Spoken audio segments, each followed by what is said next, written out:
বলি পাগল পেয়েছো নাকি আমাকে? হ্যাঁ, তোমরা আজকের দিনে রবীন্দ্রনাথকে নিয়ে যে টানা হেঁচড়া করছো না, রবীন্দ্রনাথের আত্মা কবে নিজেই ট্রমা কাটিয়ে উঠতে পারবে তার নেই ঠিক। তারপর আমি একটা জ্যান্ত পয় মানুষ, ওইসব থেকে ভিড়বি টিরবি খেয়ে যাই আর কি। তারপর তোমাদের প্রোগ্রামটাই জলাঞ্জলি হয়ে যাবে। অনেক হয়েছে। এটাকে টানা হেঁচড়া বলে, এটাকে বলে শ্রদ্ধা, এটাকে বলে আদর। আরে উনি তো নিজেই বলেছিলেন অনাদর একটা মস্ত স্বাধীনতা। হ্যাঁ বল। ওই ঘাটের মতো তগলচিকে নিয়ে আমার জ্বালাতনা শেষ নেই। পাউডার হাতুড়ি সেটাও আমাকে বাড়ি থেকে নিয়ে যেতে হবে। এত কিছু করেও তো শেষে গিয়ে ওই ধাগে তেতের জায়গায় ধাদিনা নাতিনা বাজাবে। মরণ দশা। ধাদিনা নাতিনা নাক বঙ্গা বং নাক বঙ্গা বং। আর শোন, কবিতা বৌদিকে বলেছিলাম তানপুরোটা নিয়ে আসতে, সেটা নিয়ে এসে আমাকে যেন উদ্ধার করে। ওই ডলি বৌদিকে আমার থেকে 10 হাত দূরে বসাবি। খেচা গন্ধ।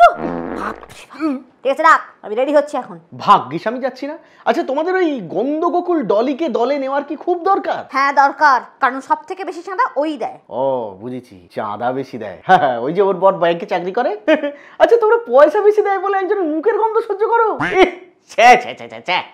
যাই হোক, যাও, যাওয়ার আগে আমাকে এক কাপ চা করে দিয়ে যাও তো। পারবো না, বয়ে গেছে আমার। তোমাদের এই ঝিগিরি করতে করতে আমার জীবন থেকে নিজের শখের গানটাই চলে যেতে বসে। আচ্ছা, গান তো হলো। তোমাদের এই এবারে দাদুর জলসায় মানে রবীন্দ্রনাথের অনুষ্ঠানে এই নাচনেউলিরা নাচছে না? ওই তো টুকটুকি আর টুকটুকির বোন নাচবে। খুব সুন্দর করে নাচটা তুলেছে এবারে। হ্যাঁ, যা নাচ তোলে সেটা আমি জানি। এসো হে বৈশাখ, এসো এসো ভবের ঠাট, জানো এইরকম।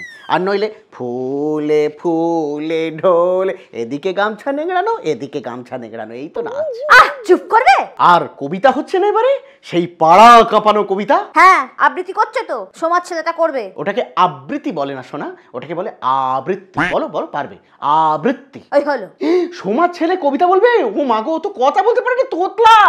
গত বছর পুজোর অনুষ্ঠানে বিচিত্র বলতে গিয়ে কি সব বলে ফেলেছিল বাবা, ওসব বলবো নি আমি। সব ব্যাপারে লম্পটগিরি করতে হবে না।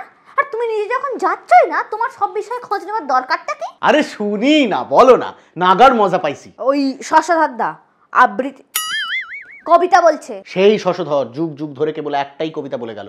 ওর বাপ কানাও তুললো, ওকে একটাই মাত্র কবিতা শিখিয়েছিল।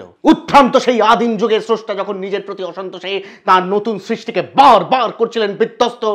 শিল্পীদের নিয়ে খেসা করা তোমাদের বংশের একটা দোষ। ও, তুমি যাদের সাথে মেলামেশা করো তারা বুঝি সব শিল্পী?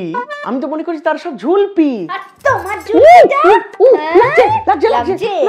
আর বলো এরকম কথা? না না না, বলবো না বলবো না। তোমার গানের দিব্যি। আমার গান নিয়ে ফাজলামি করে। পাপি, রবীন্দ্রনাথের বাবার দিব্যি। বেশ।